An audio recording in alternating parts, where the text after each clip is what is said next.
Guys, welcome to my mumma channel. तो आज मेरी मम्मा ने मेरे लिए बनाया है बनाना केक, जिसके लिए उन्होंने सबसे पहले लिया है राइप बनाना। यानी ये बनाना जितना ज्यादा पका होगा उतना ही मीठा हमारा केक होगा। इसके बाद उन्होंने यहाँ पे ऐड किया है 1 कप ऑफ शुगर और हाफ कप ऑफ मिल्क, यानी हमने यहाँ पे थोड़ा सा ही डाला है और हमने यहाँ पे इसे अच्छी तरह से ग्राइंड कर लिया है जब तक इसकी बनाना शेक जैसी कंसिस्टेंसी ना आ जाए। इसके बाद हमने यहाँ पे ऐड किया है 1/4 कप ऑफ ऑयल, जिसे हमने अच्छी तरह से मिक्स कर लिया है अपने बैटर में, ताकि ऑयल पूरा अच्छी तरह से बैटर में मिक्स हो जाए और ऑयल रिमेनिंग ना बचे। इसके बाद हमने यहाँ पर ऐड किया 1 cup of flower and also हमने यहाँ पे ऐड किया 4 टेबलस्पून ऑफ मिल्क पाउडर और हमने इसे अच्छी तरह से मिला लिया है। तो हमारा केक काफी हेल्दी है क्योंकि हमने यहाँ पे मैदा का यूज बिल्कुल भी नहीं किया है और मैदा हमारी बॉडी को काफी हार्म भी करता है, तो इसलिए हमने यहाँ पे आटा लिया है। इसके बाद हमने यहाँ पे मिल्क डाला है जो हमने पहले से हाफ कप निकाल के रखा हुआ था, तो थोड़ा थोड़ा हमने यहाँ पे ऐड किया है। तो जैसा कि आप देख सकते हैं हमने मिल्क अच्छी तरह से मिक्स कर लिया है अपने बैटर में। इसके बाद हमने यहाँ पे डाला है 2 to 3 drops of vanilla essence और हमने इसे भी अच्छी तरह से मिक्स कर लिया है, जैसा कि आप देख सकते हैं।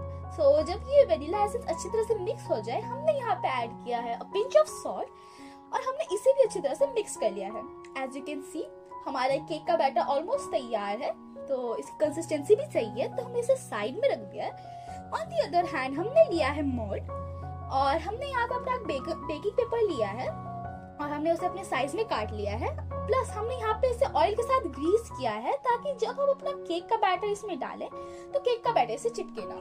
अब इसे भी हमने साइड में कर लिया है और जो बैटर हमने पहले से तैयार किया हुआ था उसमें हम डालेंगे 1 teaspoon of baking powder, 1/4 teaspoon of baking soda and 1 teaspoon of vinegar, जो कि हमारे केक को फ्लफी बनाते हैं। तो हमने जब यहाँ पे सब कुछ डाल दिया तो अब हमने इसे भी अच्छी तरह से मिक्स कर लिया है अपने बैटर में, ताकि बैटर के साथ अच्छी तरह से मिक्स हो जाए और जो फ्लफीनेस है वो हर जगह फैल जाए केक में। इसके बाद हमने यहाँ पे लिया डेयरी मिल्क, अगर आप चाहे तो कोई और टॉफी भी ले सकते हैं, टॉफी चॉकलेट जो आप चाहे।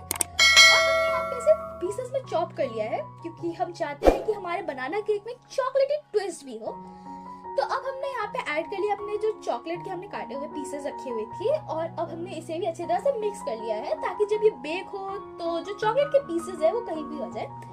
इसके बाद हमने अपना जो केक का बैटर है वो पोर कर लिया है अपने मोल्ड में, जो कि हमने पहले से ग्रीस कर रखा था ऑयल से।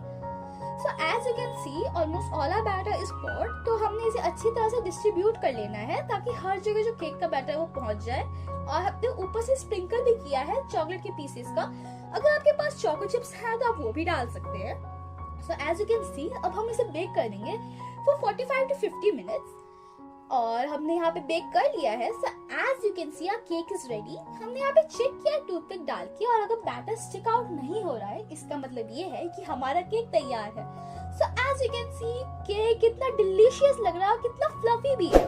तो हमने यहाँ पे केक को निकाल लिया है, अगर आप चाहे तो एडिशनल डेकोरेशन भी कर सकते हैं। So our banana cake is ready। सबसे हेल्दी केक और बिल्कुल ही 1 आवर में रेडी हो जाने वाला केक तैयार है। So I really hope you like this recipe। Don't forget to like, share and subscribe to my mama's channel।